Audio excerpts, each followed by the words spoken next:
ही, हमारा प्रयास ही, हमारी मेहनत ही ये दिशा तय करेगी कि आज के 100 साल बाद में इस देश के आम मानवी का जीवन कैसा होगा। आज हम यदि स्वतंत्रता की हवा में सांस ले रहे हैं, हमारे जीवन में आज जो कुछ भी अच्छाइयाँ हैं वो इसलिए है कि आज के 100 साल पहले उन्होंने संघर्ष किया, और हम भी कुछ ऐसा करें कि आज के 100 साल बाद आने वाली हमारी पीढ़ियां और भी ज़्यादा अधिक ताकतवर महसूस करें, ज़्यादा सफल और समृद्ध महसूस करें। दुनिया में हमेशा लड़ाई के मैदान बदलते हैं। मेरा मानना है कि अब आने वाली सदी का मैदान है आर्थिक मैदान। तो हमें आर्थिक रूप से अपने आप को सबल बनाने के लिए, ताकतवर बनाने के लिए उस दिशा में प्रयत्न करना चाहिए, शिक्षा ग्रहण करनी चाहिए और कोई न कोई स्किल ग्रहण करनी चाहिए। बच्चों को मैं कहना चाहूँगा, जब तक आपके हाथ में कोई हुनर नहीं है, शिक्षा की ताकत नहीं है, आप इस बाजार की इस व्यवस्था के अंदर अपने आप को खड़ा रखने में कमज़ोर महसूस करेंगे। हमें हमारी पूरी ताकत इस बात में लगानी चाहिए कि हम कैसे हुनर प्राप्त करें, कैसे शिक्षा प्राप्त करें, ताकि इस बाजार की इस दौड़ के अंदर हम हमारी ताकत को दिखा सकें और दुनिया के बाजार पर कब्जा कर सकें। साथ में हमें यह भी देखना है कि हमारे आसपास में यदि कोई कमज़ोर है तो उसको संबल प्रदान करें। समाज में बहुत सी बुराइयां हैं, उनके लिए भी हमें आवाज़ उठानी चाहिए। कोई गलत करता है तो उसके विरुद्ध बोलना भी चाहिए। काफ़ी सारी चीज़ें हैं, लेकिन आप यदि बाबा साहब की जीवनी को पढ़ेंगे, उनके जीवन की ओर देखेंगे, तो आपकी आत्मा स्वतः ही आपको प्रेरणा देगी कि किस पथ पर चलना है।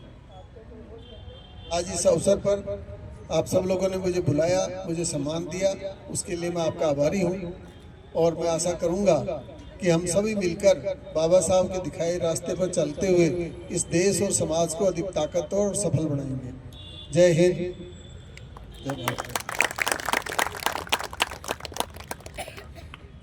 बहुत बहुत धन्यवाद कमिश्नर साहब का, जिन्होंने बाबा साहब के व्यक्तित्व के बारे में आपको विस्तार से जानकारी दी।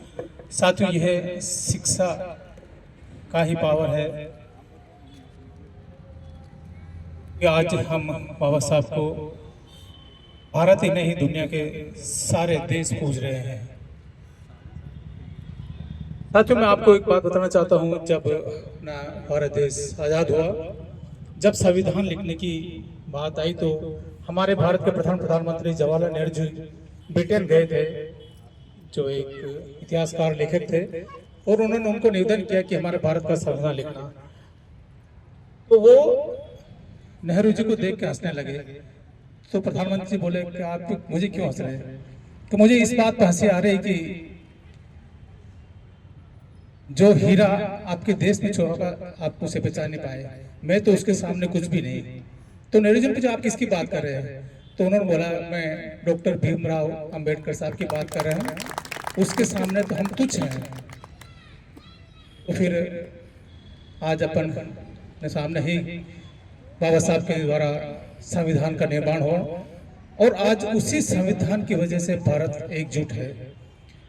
अपने भारत के आज़ादी और संविधान निर्माण के बाद दुनिया के बहुत सारे देश आज़ाद भी हुए, उनका संविधान में बना, लेकिन वो टूट चुके हैं, लेकिन आज अखंड रूप से खड़े हैं। धन्यवाद। सम्मान की इसी कड़ी में मैं स्पोर्ट्स में उत्कृष्ट प्रदर्शन करने